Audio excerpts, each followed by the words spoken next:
Au Cameroun, chez les Douala, on chante les mêmes louanges au fleuve depuis des générations. Installée dans l'estuaire du fleuve Vouri, l'ethnie Douala fait partie du peuple Sawa, le peuple de l'eau. Cet élément est le fondement de leur identité et de leur réussite. Aujourd'hui, les Douala ne représentent qu'une minorité parmi des centaines d'ethnies camerounaises. Pourtant, on leur doit une grande part de l'histoire du pays. La plus grande ville du Cameroun porte d'ailleurs leur nom. Installés sur le littoral, ils ont été entre le XVe et le XIXe siècle des intermédiaires incontournables entre les peuples indigènes et les étrangers venus de la mer. Fins commerçants, ils ont tiré pouvoir de cette position privilégiée avant d'en faire les frais politiques à la charnière du XXe siècle. Dans l'estuaire de Douala, l'activité des Sawa est toujours intense. Les pirogues se croisent et se recroisent. Dans ce décor dominé par les eaux, ces embarcations sont restées le meilleur moyen de se déplacer et d'exploiter les ressources.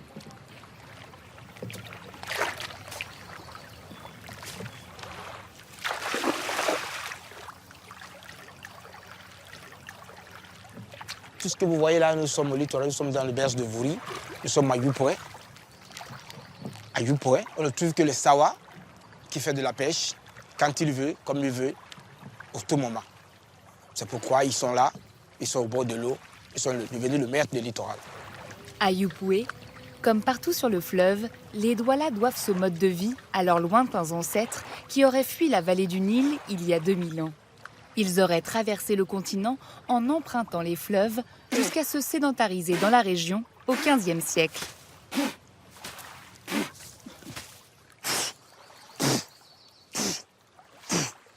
Le geste que je viens de faire, ça prouve que nous sommes en contact de l'eau. On a les ancêtres dans l'eau.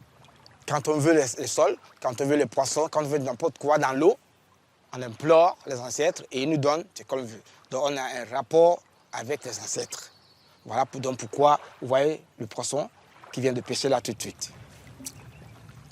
La pêche, c'est pour nous l'activité noble.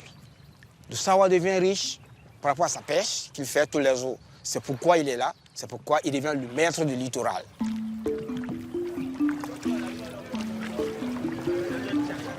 Cette domination du littoral a fait passer les Douala de simples pêcheurs à de redoutables commerçants. Leur connaissance de l'estuaire et de la navigation sur le Vouri en ont fait un peuple incontournable dans le transit de marchandises.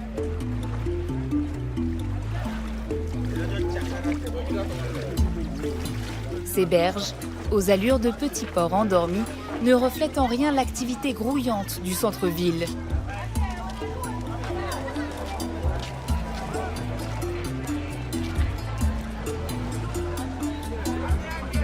Youpoué est le plus grand centre d'approvisionnement en poissons de la région. Son marché alimente tout le Cameroun.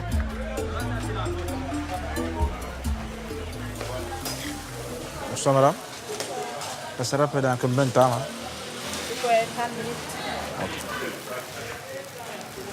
Tous les jours, les habitants viennent ici se régaler. Le fruit de la pêche des Douala a une réputation qui dépasse les rives du Vouri. Tout à l'heure, j'ai imploré la présence des ancêtres. Ça, c'est leur don qu'ils nous ont donné. Ça, c'est du bon poisson frais. Ça couvre de toute maladie, de toutes mauvaises choses. C'est pourquoi on le mange avec appétit.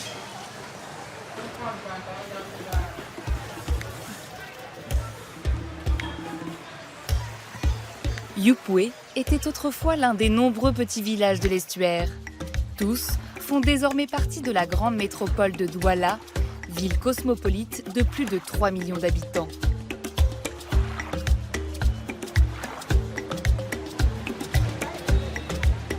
Cette cité tentaculaire est la capitale économique du Cameroun et le plus grand port de l'Afrique centrale. Son succès est intrinsèquement lié à l'activité des Douala. Ces rois marchands en ont fait le centre de tous les trafics. Il faut quitter les quais encombrés et partir vers la mer pour comprendre ce qui s'est joué au XVe siècle dans l'estuaire du Vouri. Nous sommes en route pour l'île de Manoka. Quand on voit cette nature épaisse, touffue, on se rend compte de l'ambiance qui régnait lorsque, partant de Douala, des pirogues bondées d'esclaves traversaient les couloirs secrets de la mangrove pour Manoka, qui était l'une des plaques tournantes de la traite négrière.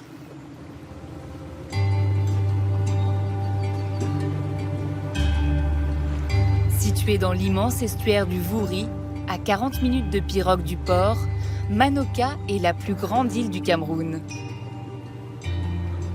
Ses plages désertes font face à l'océan. Sa situation stratégique dans le golfe de Guinée en a fait la porte d'entrée de l'Afrique centrale pour les bateaux européens. Les Sawa sont à l'époque leur premier contact. Les Douala sont des commerçants. Toutes les richesses venant de l'Interland, de l'intérieur, passent par eux et c'est eux seuls qui ont le droit de négocier avec l'étranger. S'agissant de la traite négrière, ils étaient en alerte. Les explorateurs qui sont venus au XVe siècle voulaient des épices pour les marchés européens. Ils sont tombés sur une mine d'or, l'ivoire, l'ébène et l'autre ébène. Et ils ont retenu de plus en plus d'indigènes qui avaient été, soi-disant, recrutés pour des travaux de transport de marchandises, mais qui ne revenaient jamais. Selon des récits de commerçants hollandais, les Douala sont décrits comme une tribu vigoureuse, entreprenante, excellente collaboratrice dans le commerce des esclaves. Une lecture de l'histoire dans laquelle les Sawa ne se reconnaissent pas. Certains chefs Sawa avaient eu à céder certains de leurs enfants, certains de leurs employés à ce commerce-là. C'est pas avec la machette ni la lance qu'on pouvait lui livrer bataille, ou alors on acceptait de mourir soi-même. Mais l'Occident s'est jeté sur ce fait pour dire que les chefs Sawa étaient complices, etc. Bon. Qu'il en soit ainsi s'ils le veulent. La traite négrière est devenue une affaire de grande économie.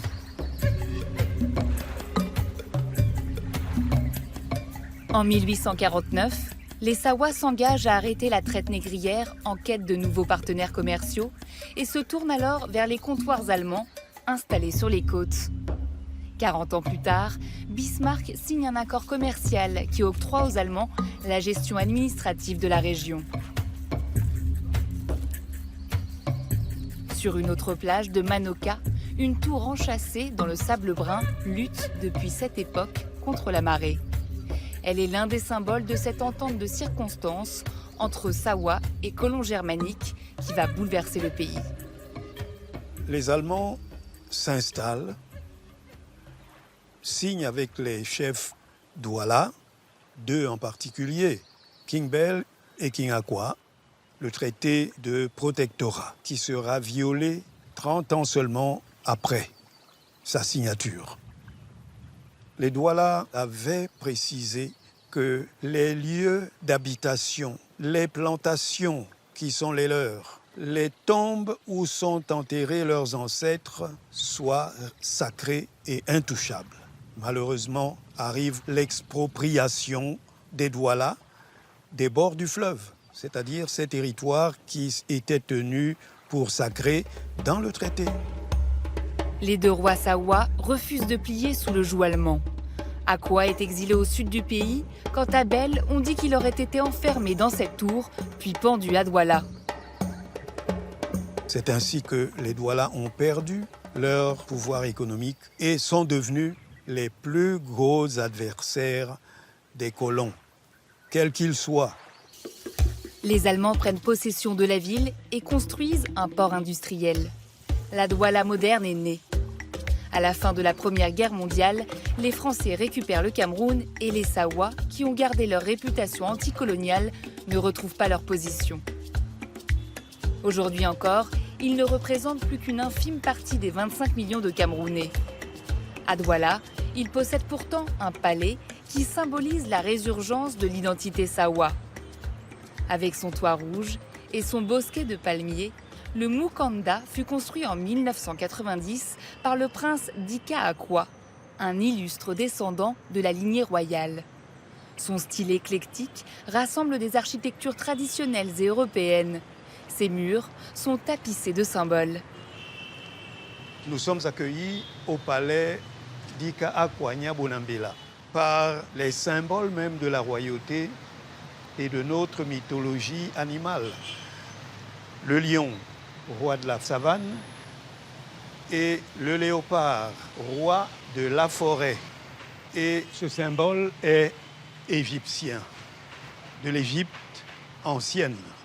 C'est la croix égyptienne appelée Ankh, c'est-à-dire l'âme de vie, qui rappelle et notre spiritualité, à nous les Sawa, et le long séjour des Sawa et des autres négro-africains en territoire égyptien.